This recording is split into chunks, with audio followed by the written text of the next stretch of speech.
Breaking news. Breaking news. Breaking news. Cameroun, 8,6 milliards de francs CFA entre la Commercial Bank et le ministère de l'Agriculture et du Développement rural pour le financement des productions agricoles. Merci de rester sur CNN. Breaking news. Breaking news. Les petits agriculteurs du Cameroun peuvent désormais avoir le sourire aux lèvres. Le ministre de l'Agriculture et du Développement rural, Gabriel Maïrobé, a signé ce 8 septembre 2022 à Yaoundé une convention de partenariat avec la Commercial Bank du Cameroun. Gabriel Maïrobé et Léandre Ndjoumo, directeur général de la Commercial Bank du Cameroun, ont paraphé le document de la dite convention en présence du directeur général de la Banque africaine de développement pour l'Afrique centrale, Serge Nguessan. Une convention entre les deux parties portant sur la ligne de 8,6 milliards de francs CFA mise à la disposition de l'État du Cameroun par la Banque africaine de développement dans le cadre de la mise en œuvre du projet de développement des chaînes de valeur agricoles. Pour trouver des moyens innovants pour combler ce vide.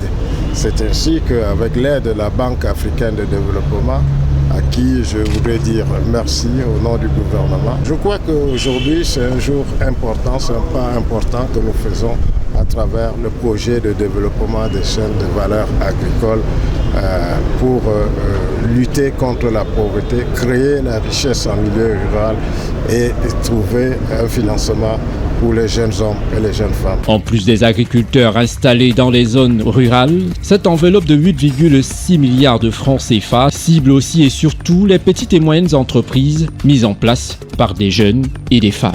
Nous savons que moderniser le secteur agricole nécessite énormément de financement.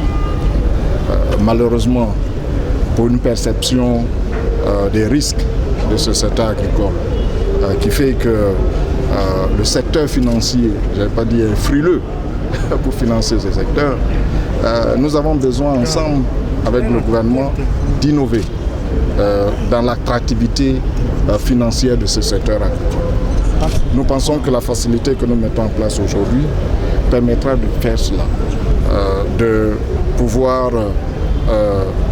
d'abord apporter des ressources longues aux institutions de microfinance qui financent les petits producteurs, les agriculteurs et la zone rurale.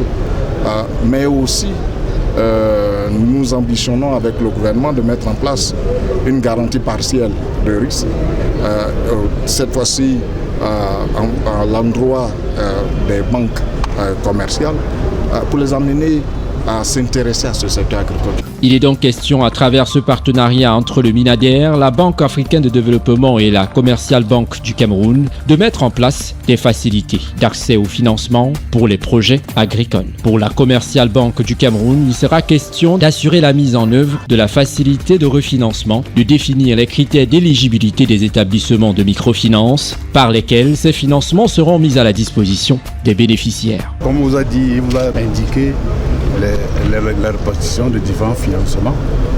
Et nous allons veiller à ce que ces différents aspects soient respectés et que les conditions prévues dans le cahier de procédure qui existe déjà soient respectées. Donc on est des opérateurs sur la base d'un cahier de charges validé par le ministère de l'Agriculture.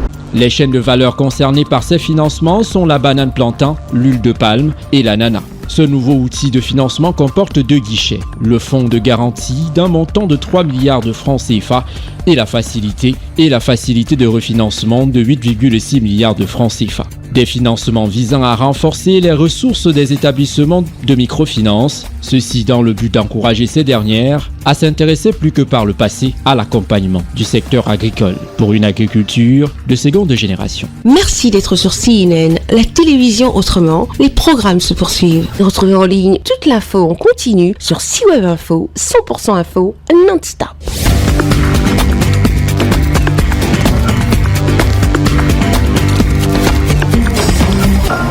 Breaking news. Breaking news sur CNN.